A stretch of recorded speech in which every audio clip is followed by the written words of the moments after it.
Assalamu alaikum warahmatullahi wabarakatuh. Welcome to another episode of Did You Know Business. My guest for today is a seasoned development manager with over 18 years experience in the public and private sector. His engagement cut across subject areas that include but not limited to strategic planning, infrastructure development, operational and process management, and human capital development.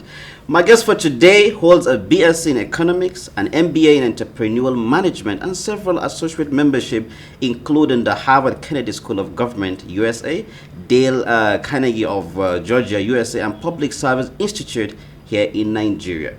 He is a chief operating officer of Billard Realty.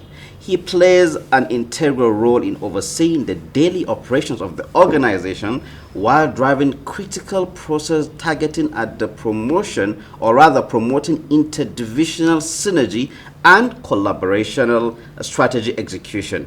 He also focuses on leadership development and continuous improvement. Ladies and gentlemen, my guest for today, Sadiq Sulaiman Abdullahi. Assalamu alaikum. Wa alaikum salam. Good to have you on the program. I'm glad to be here. You know, I'm so tense when they told me I'll be interviewing the COO of Billard Realty. And I was like, okay, Shuraim, you are below 30. You want to be a CEO, a big CEO someday. And now you're interviewing somebody that is up there. I have to be very careful with my words. How you doing? I'm fine. I'm glad and I'm humbled. It's a privilege to be here. MashaAllah, great to have you. I would like to let you know that your reputation precedes you based on what you do. And one of the things that has turned out the most about you is the fact that you always keep to time. Everyone says, this man keeps to time. He's going to be there by 11. Make sure it happens by 11. And I'm like, okay, inshallah, I'm going to make that happen. Let's talk about a little bit about time. How do you think time is important to we as human beings and we as young adults? I think basically it's unfortunate that a lot of people want to succeed, right, and they're not deliberate about it. And I believe of all the things that were given to mankind, time is the only one that is completely beyond your control. I arrived the studio at about 15 to 11 for an 11 o'clock interview. Even if you gave me $1 billion, I'll never be able to buy 10:45 a.m. back again. So it's very important we live deliberately. It's very important that we are deliberate with our goals.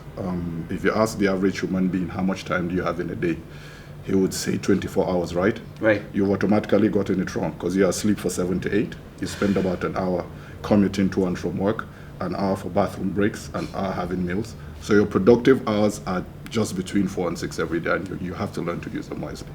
Wow, that's mind-blowing, mashallah. All right, let's get to the crux of our conversation for today. We want to talk about realty, basically, talk about real estate and likes of it. So many people are going into real estate. Everybody is building houses. Every young person today want to go real estate because we assume that there's a huge amount of money there. But when it comes to the sustainability of that, of the infrastructure, how to make it much more easier for people to love the houses, so many people are getting wrong in that aspect. Tell me, everybody going to what they call real estate, what is the next big thing for real estate? I'll give you a quick answer, then I'll break it down as we go along. The next best thing would be intelligent, integrated communities, and I'll tell you what I mean. If you look at the history of mankind, as it were, the evolution of mankind, every odd 50 to 75 years since the 18th century, we have a breakthrough in either medicine, technology, whatever it is, whatever subject area you look at to get a breakthrough. And I'll give you an example. We had the electric bulb and the telephone by Thomas Edison and Alexander Graham Bell, respectively, right? Right. And for a very, very long time, you only had variations of the telephone. It was not up until about 30 years ago you had cellular technology, right? So everything that you had before then was a variation of the telephone. Similarly, if you look at the housing sector, whether it's in a subnational or a suburb or here in the FCT, most of the developers have been basically doing the same thing in the last 15 to 20 years. And it's only recently that developers, and it's one of the reasons why this company went into the market, by the way, to solve a problem, not just to identify and solve a problem, not just to make money. I tell budding entrepreneurs that for every time you go into business, you have one of two approaches. You're not going to business because you want to make money first, then you look for a niche market, and 90% of the time entrepreneurs fall flat on their faces. But if you go into a business because you've identified and you want to solve a problem, right? I think everything else is about your strategy, your route to market, taking care of your people, and gradual expansion and improvement. So as far as the real estate sector is concerned, I think it's only recently that developers begun to take into cognizance sustainability in their buildings. I think before now, it was a quick in and out, build houses, make money, and move on.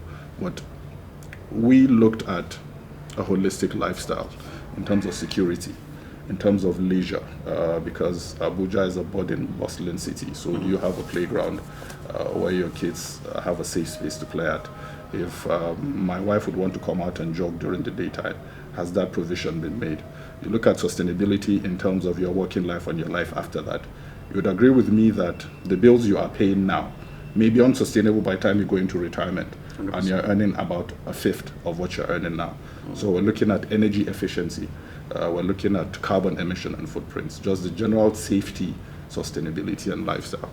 So a number of companies, including ourselves, are incorporating the sustainability lifestyle in terms of thinking about incorporating energy and IT infrastructure in the buildings. So if you go into an estate 10 years ago, right, no matter how beautiful it is, it's already defaced because you see every house with a DSTV dish, or if you drive behind the estate, you see every house with a gas cylinder. But we've taken all of that away by reticulating the houses with gas, fiber optics. So it's a complete total 360-degree lifestyle where when you're moving into a house, everything has been thought about for you. As far as the next best thing is concerned, it's important to integrate intelligence into smart living. So it's not good enough for me for you to be able to give your brother who just came in from the village access into your house when you're in the office. I mean, most smart homes can do that. But how about integrating intelligence so that you reduce your energy use, right? Your house should be able to know when you get back from work so that your water heater comes on and stays on for just the amount of time where we get heating. Your house should know, and I'm guilty of that. Sometimes I put on my water heater and I head out of the house because I believe, whenever light comes on, I get heating. And I'm sure everyone here is guilty of that as well. So the next best thing is integrating intelligence. So your house thinks for you, your house is future ready, your energy consumption, carbon footprint and emission is low, and you're building an ecosystem around the communal area. We've begun to look at future possibilities. For example, in one of our estates, we installed a biodigester. Right. And just for sake of this conversation, a biodigester is a machine or equipment that breaks down compost, either human or animal waste, and also things like food leftovers, right? Breaks it down and it comes out with two products. So you have organic fertilizer on the one hand, and you have biogas. And biogas, when processed further, can be used to either power vehicles, for heating, or for cooking. So we are looking at that type of integration. Sustainability and building an ecosystem around our communal areas. That's really amazing. You made a very important point whereby you say a lot of young entrepreneurs or a lot of people going into business, the first thing they have in mind is how can we make money? And sometimes it doesn't make what they do sustainable and likes of it. Now, my next question to you is, for someone who wants to go into real estate at the moment, right? And as you said, of course, definitely a lot of other things people want to do, that new things that are coming up and likes of it, like what you've mentioned, and these are things that I can't imagine leaving my house and like coming back and mashallah the AC just gets on because the house knows that I'm there, the heater on because I'm there and the likes of it. But money is important. How do we draw a balance? I think the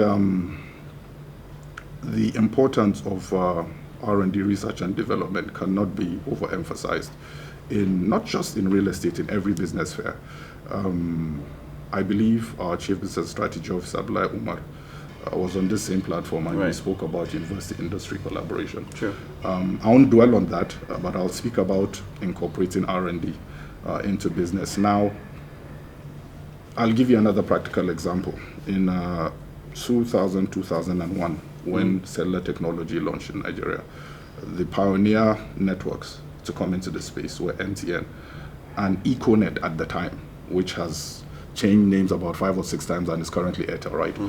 And I recall very clearly, because I just exited the university around then, And SIM cards were going for as high as 20,000 naira, 30,000 naira, right? And it cost about 50 naira a minute thereabout. Now, down the line, I think, and of course the cell phones too were also expensive. Now, a lot of R&D engagements, crunching numbers, feedbacks from marketing service, etc. It does two things for you. In every society, you have different social classes, right? And you have the wants and needs of every consumer group. So my grandmother in the village does not need to take a selfie and send to me. She just needs to call and say, Abubakar Sadiq, how are you doing? And how are my grandkids, etc. Right? She would not need an Android of 60,000 naira, right? She would need a basic phone that a SIM could go in. And today you could get that for as little as maybe a 3,000 or 4,000 naira. Coming back to the real estate sector, it's very, very important that those partnerships between the organized private sector and the academia are continuous. So we look at, incredibly, we just had an expanded management meeting a couple of days ago with Tactical Tier, and I was very glad to hear some of the thinking and leadership from the people whom we believe will be handing over the company to the next 2 to 3 years.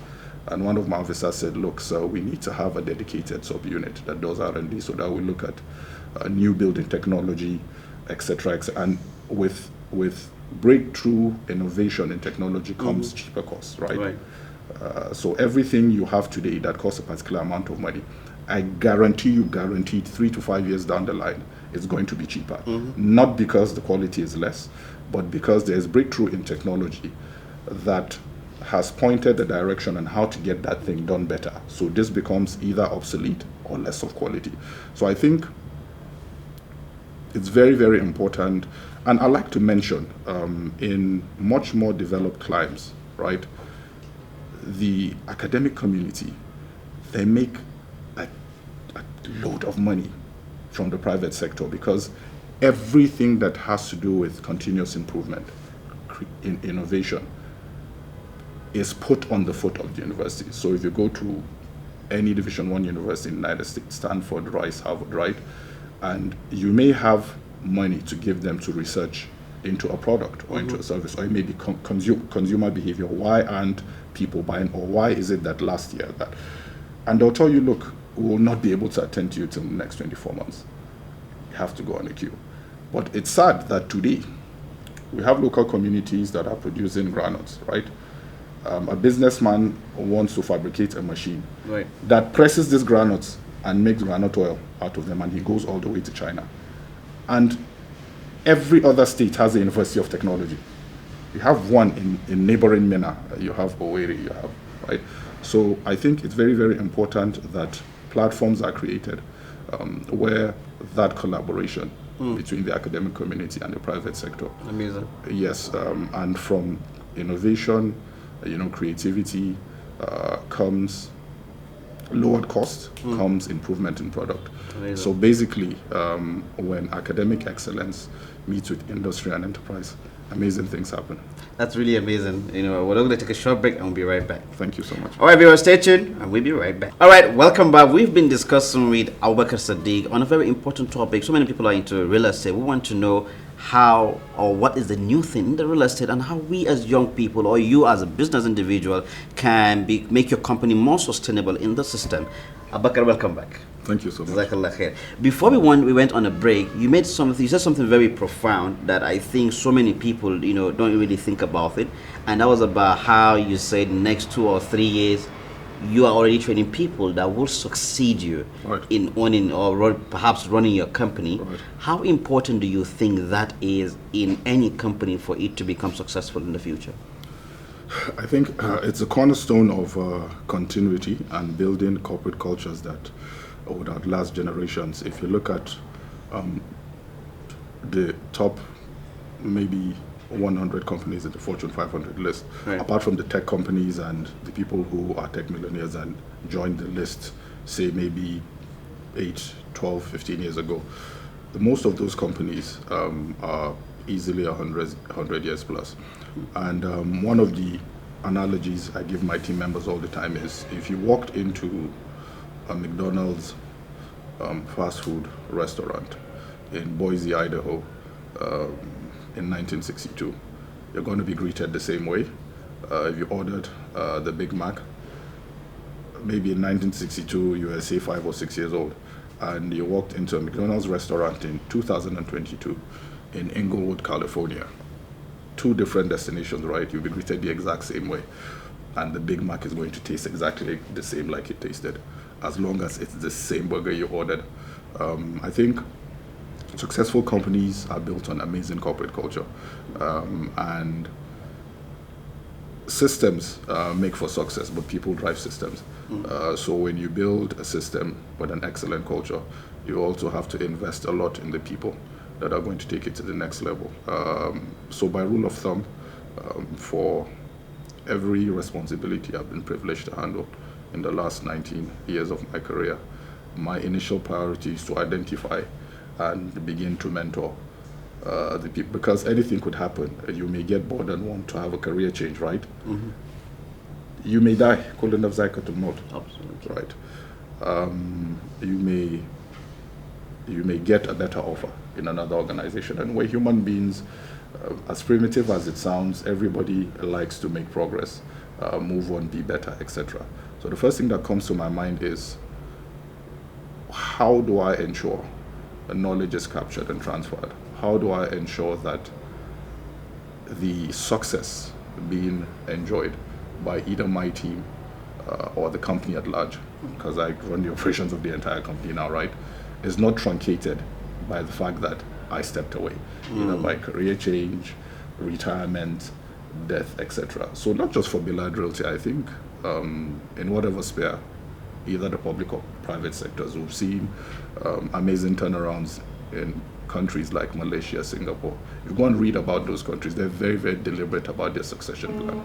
So I think it is important for companies to be deliberate in succession planning if they want to achieve continual and sustainable success. That's really amazing, and subhanAllah, and I just learned so much from that. May Allah bless you. I mean, yeah. You know, my next question is this. You know, you're the CEO of Billard, right? What is Billard doing to see that they help people achieve, you know, a sustainable lifestyle, basically? 2 things. One, I mentioned the R&D bit earlier, and we have a robust corporate social responsibility framework.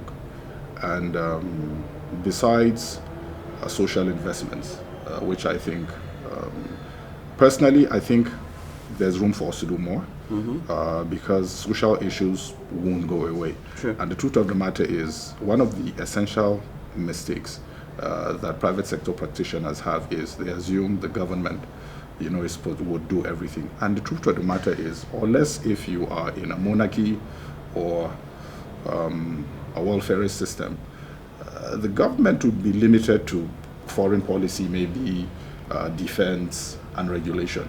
Every other thing, as far as development is concerned, is to a large extent in the hands of the private sector. As far as living the sustainable lifestyle is concerned, we look at it 3-pronged. One, teaching financial intelligence. So if you go either on our website or you handle any of our brochures, under services provided, you would see investment advisory service. And what that means is, when we come in contact with a client or a customer, Right. we are not obsessed, or our primary objective is not to take the sorry, excuse me. It's not to take money and offload inventory on them, right? We engage them to understand what their financial standing is, the size of their family, what their long-term goals are, and advise appropriately. So you find out that some people start off wanting to buy a very, very large house. But after engagements, and owing to the fact that they have small families and they don't intend to stay in FCT longer than their working life, we say, look, you don't need more than X size of house. I mean, it's your money, but I would advise you buy, you know, a building that would cost less, then invest the other money in smaller buildings and get rental income. So I think part of what we do, besides the regular build and sell, is transaction and investment advisory services to ensure that our clients and customers have the required financial intelligence. So there's a balance between their work life, when they're earning a lot of money and can invest in fixed assets, and after retirement as well. That's amazing. That's amazing. So tell me, what you personally? Well, of course, we know that man has attained technological advancement. Personally, what would you like to see technologically advance in homes? Wow, you just you just touched something very sensitive. Okay, if I asked you, I mean, we're both still young, relatively. No, brother, you have the white beard. I'm still growing. Okay, if I asked you where you would want to spend retirement, or if I asked anybody in this room where they want to spend retirement, half of the people in this room would mention, a developed subnational, Kaduna, Kano, Lagos, Port Harcourt, etc. Right? Then the other half would mention somewhere that is. I think less than 10% of people would say or Hafia or Kumbora or Serti, as in the last village. Reason being the disparity between the lifestyle of people living in urban centers and the villages is very, very wide. And that is why you have, this mass exodus of people in terms of rural-urban migration on a daily. I mean, I've been living here since I think 96 when late Sadiq was president, and I can tell you the population explosion in Abuja now is. I was telling one of my team members, I said, look, in the next 3 to 5 years, Abuja may be looking something like Lagos because of the amount of people coming in. There's a reason for that. I think we could put a process in place to reverse that by investing in the housing sector. But what I mean by investment is having rural communities experience that innovation and technology, and it will not cost us an arm and a leg. The energy needs are you could have cheap off-grid houses. We're obsessed with brick and mortar technology, right? But if you go to advanced countries, I mean, there are programs on your series where you see Renovate My Home and you see a house torn down and built all the way from scratch in like 5 to 6 days. It's not brick and mortar. There's a lot of, there's prefab, there's butterfly, there's so much. And Nigeria as a production center we're so blessed. Everything you can imagine that comes out of the soil in terms of raw material happens here. Whether it's rubber, whether it's trees, and we have massive land. Nigeria is about 900,000 square kilometers of land. And there aren't any two states that are adjoining. If you live one state and you're going to the other, you drive past empty land. So I like to see a collaboration between the public and private sector, because if you look at all the factors of production when you are building a house, right? I think land is the one that is finite. Right. It's not, I mean, I just mentioned we have exactly 900,000 square kilometers, so it's not an infinite resource. And everything regarding land administration is still in the hands of the government. However, if you look at the size of the private sector and if you look at the value chain of building a house, I think apart, if you take land out, all the other factors of production are in the hands of the private sector. So if you're looking at modern brick and mortar houses, or if you're looking at integrating rural communities into the housing revolution, where you'd say in every village or in every rural area, right, we'll do 200 mass social houses. This house will not cost more than maybe a 500,000 or 1 million naira. They're surrounded by those raw materials. All you have to do is concentrate or invest in setting up production centers and building ecosystems around these communities based on their areas of competitive advantage. So for example, if my community has a lot of trees, right?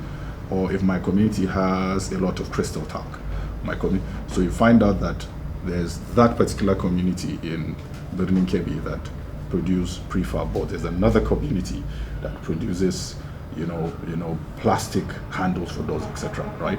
You're creating jobs. You are slowing down the exodus caused by mass rural urban migration, right?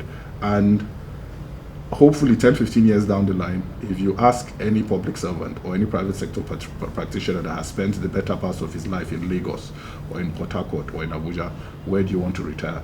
He would call his village, because he knows when he gets there, there are some sustainability, elements. He's off the grid, but there's solar technology. These people don't. You recall growing up, we had local technology. For example, In my village up till now, there are still compounds I go to that I see the randa, the local technology for cooling water. Sure. Till today, I don't know how it works, right? So if we can find a way of building ecosystems around these communities based on their areas of competitive advantage, we will address the housing crisis, because we have a 20 million deficit.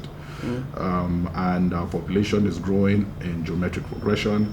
I don't think any single government, even if you look at an 8-year, 2-term, I don't think any government have succeeded in delivering 250,000 houses. Right. So it means there will be a continuous build-up. So unless we look at that collaboration between the public and private sector, where resources are galvanized, so for the government, land administration, and policy as well. Sometimes you have a budding private sector. In the last 10 years, you have banks declaring profit. It doesn't reflect on small and medium enterprises. Still see prices going up. So besides holding land, which is a major factor of production, could also use policy to accelerate growth in the mass housing sector. So if, for example, you have a consortium of companies, right, that you've brought together to say, okay, we will deliver 500 houses in every local government over the next 15 years. That is the plan. All the government needs to do is to provide land where necessary, one, and have maybe a tax moratorium or a tax and say, okay, for all of the companies.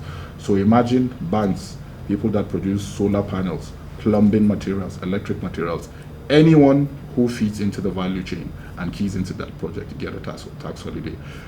Then, of course, you have a mechanism to monitor. Then you have development partners. You have the World Bank. You have it's amazing. It's amazing. That's really amazing, Sadiq. Let's come back to mentorship. Right. What advice do you have for young emerging adults who are new to the real world? Because I'm young. I'm below 30. So for my peers now, stop saying you're young. I'm sure I'm probably only a couple of months.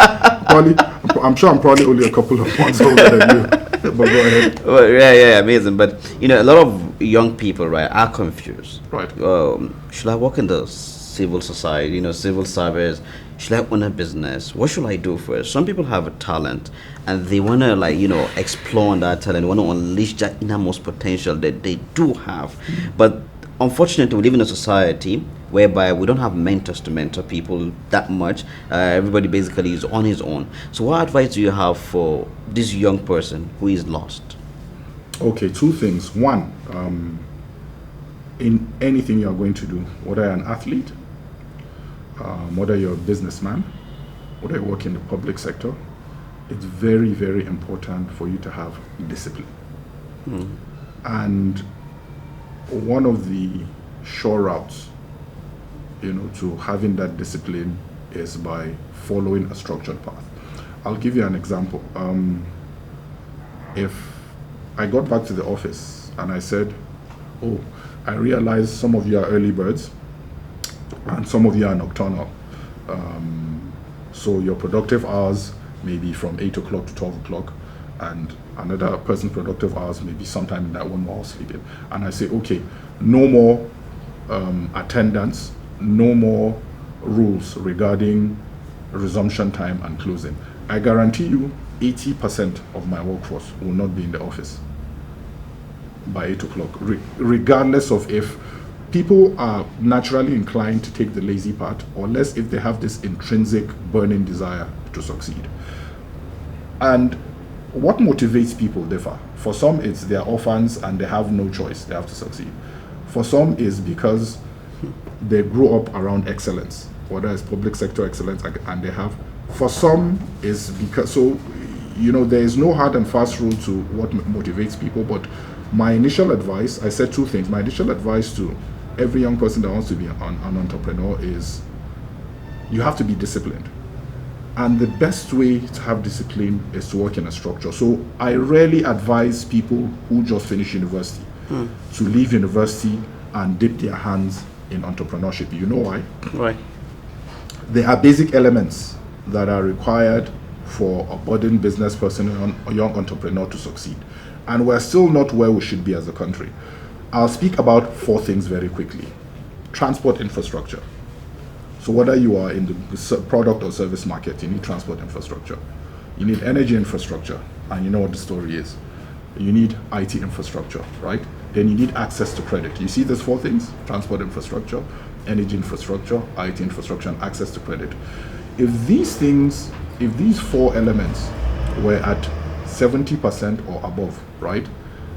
When I finished university about 20 years ago, I may not have looked for a first job, because there were lots of things that I was interested in, I had a flair for, and I experimented and I was good at. But because there wasn't transport infrastructure, I generated my own light, and it cut heavily into my profits. I didn't have IT infrastructure, and I didn't have access to credit to scale out. So the next best thing for an entrepreneur is to be disciplined. So what I would advise is, straight out of university, your initial option should not be to start to, because you've never handled a business before. You need the discipline. You also need a network, then you need money too. So I would advise, get a job. If you get a job, don't say, oh, I'm too big to work, or the idea that I have. There are lots of young people, right? And social media doesn't help matters. There's information overload. So a lot of young people move around with ideas in their head and go to sleep with those same ideas and do absolutely nothing about it. For entrepreneurs, my advice is, no matter how potent your idea is, no matter how successful you think you will be by pursuing your dreams, you need discipline. And because of how we're structured, and because of I wouldn't say complete absence of, because of I wouldn't say lack of, I'm trying to be careful with words, because our transport, energy, IT infrastructure, and access to microcredit is not as how it should be, right?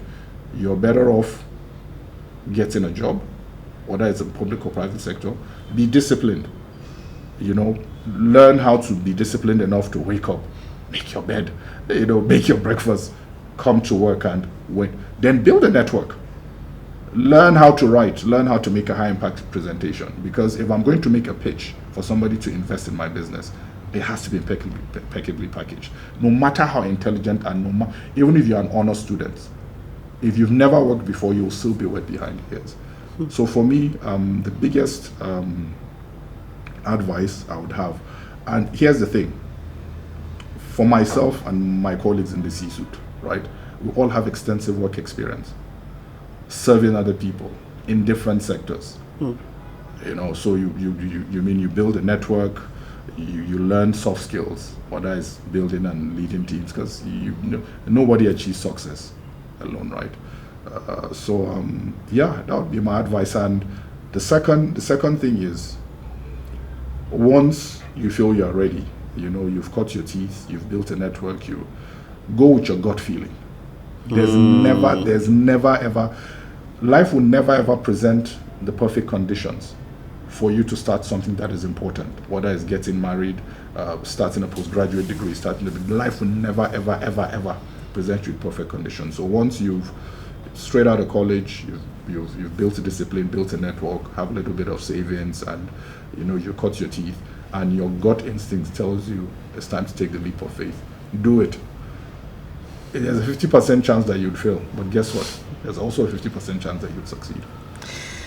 Wow, Sadiq, there's so much to take in. Jazakallah khair. Thank you so much, man. Alhamdulillah, before we end this program, I just have one last question. Okay. Now, you have advised we the young people, right? What advice do you have for people like yourself that have, a lot of experience under their belt? They've seen things. What advice do you have for them towards the younger generation that are trying to be like them? I think it takes me back to the reason for our existence as human beings. You see, a lot of people spend the better parts of their life chasing the wrong things, right? Regardless of, because I know we have a lot of viewers, regardless of what your belief system is, I think what unites everyone, whether you're Muslim, Christian, Jew, Buddhist, you worship Rama, whatever it is, right? None of us is going to live forever, right? Right. So what we have, the common denominator is death. We're all going to die. Now, the question we should ask ourselves is, what would you want to be remembered for? when you die. The flashy cars you drove, the big houses you owned, you're going to be in the grave with none of those things. So there's this thing I say all the time: pay it forward, pay it forward, pay it forward. And what that simply means is, in everything that you do, your thoughts should be, how can I be of service to humanity? In everything that you do. I mean, we're primitive. I mean, we have bills to pay. I mean, I have kids, right? We have bills to pay. We want to go for nice holidays, buy nice shoes. I get all of that. However, in everything that you're doing that is communal in nature, right? The first thing you should ask yourself is this thing going to benefit all of us? And is it going to benefit humanity? If your answer is no, please don't do it. I'm speaking from personal experience. I was young. I've made a lot of mistakes. I have made a lot of decisions that, looking back, be considered to be dumb. However, my philosophy is everything on your learning curve is an act of learning, good or bad. So if it's good, you learned. Then if it didn't go well, you learned what not to do, right? So for me, as far as the older generation are concerned, I think they should pay it forward. Everybody that is 50 years and above that is alive today benefited from a system in this country. They got scholarships. I'm a product of the Pro-Unitat system. I went to a federal government college. I never paid school fees for 1 day because I was an honors student from when I stepped into when I left, and my state government paid, etc. You had multinational companies coming to universities at the time to pick the best students. These things are more or less becoming obsolete. So for everyone that is privileged, either in wealth, either in knowledge, either in network, they should look at those privileges as a responsibility given to them by Almighty God. It's not for you. It's given to you in trust. So I should not find myself going through a system and getting to where I am, like you mentioned, CEO, etc., right? I would want to look at John or Vino and say, okay, I'll take you under my wing, and 5 years down the line, it should be, there's nothing special. I mean, I came up in humble beginnings, right? So just to answer your question directly, it's a responsibility. You asked me initially, what should the young generation do? And I said it in clear terms. For the older generation, it's our responsibility to ensure, one, everything that is given to us in trust, education, wealth, professional network, social network, political network, right, is used in service of humanity. And we should also ensure we preserve the system we benefited from, right, for the generation coming after us. That's really amazing. Thank you so much for coming on the program, Sadiq. Thank you so much. All right, there, viewers. Yeah, I know there's so much to take in. There's so much to act upon. As you all know, we always tell you this program is meant for you to better the kind of person you are, and also to teach other people to become better people in the society. Until the next episode, we leave you all in the care of the most gracious, the most merciful. Assalamu alaikum.